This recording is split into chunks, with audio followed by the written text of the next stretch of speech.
Yan guys, welcome to our number 2 Kwentong Buhay Uber driver tip. Okay, so meron akong pick up na pasahero. So habang papunta na ako sa kanya ay nag-message siya sa app ng hey, I'm here in front, I am running out of battery, my cellphone is running out of battery, sabi niya ganun. So yung area ay service center ng mga sasakyan.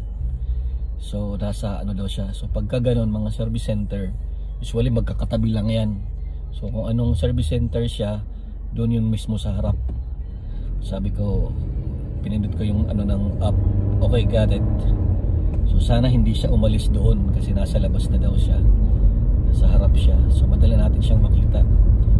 So maglulubat daw siya. So inisip ko baka pag naglubat mawala siya sa radar or sa diba?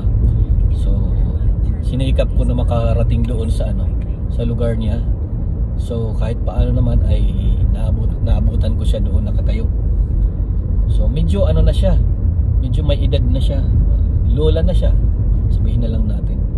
So dinala siya niya sa kanya daw kasi may sira doon sa service center na yon, medyo may kamahalan daw. So pagkasakay niya, pagka pick up ko sa kanya, inabot ko agad yung aking wire nung sabi ko, is this good for you? Sabi niya, oh yeah, thank you very much. So pinagamit ko sa kanya yung aking wire. So nag-charge muna siya.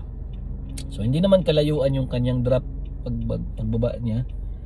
So nung nung nakasakay na siya, kwento siya about sa sasakyan niya. Medyo matagal na daw yung sasakyan niya, pero working naman. Yun nga lang, meron daw ingay kapag tumatakbo na yung sasakyan. So merong ingay na hindi niya maintindihan, kaya niya dinala. So pagbaba niya, bago siya bumaba, binigyan niya yung aking wire, di nag-thank you siya. Tapos inabutan niya ako ng $10, dalawang 5. Sabi ko, oh, thank you very much. Ay, salamat. Meron nag-share ng blessing dahil meron tayong ginawang simpleng kabutihan. So act of kindness, di ba? Kasi mahirap dito maglobat ka, di ba? Mahirap maglobat lalo pag nasa daan ka.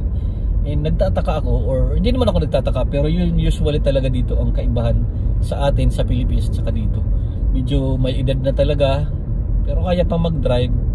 Pero 'di ba, kailangan nilang life must go on, sabi nga, 'di ba? Pero sa atin mahirap, 'di ba? Yung mga nanay natin, mga lola natin, siyempre tayo nag-aalaga, iba yung culture natin. Anyway, yan lang ang masi-share ko sa inyo. So, thankful tayo, nagkaroon tayo ng simpleng konting blessing. So, salamat and more blessing.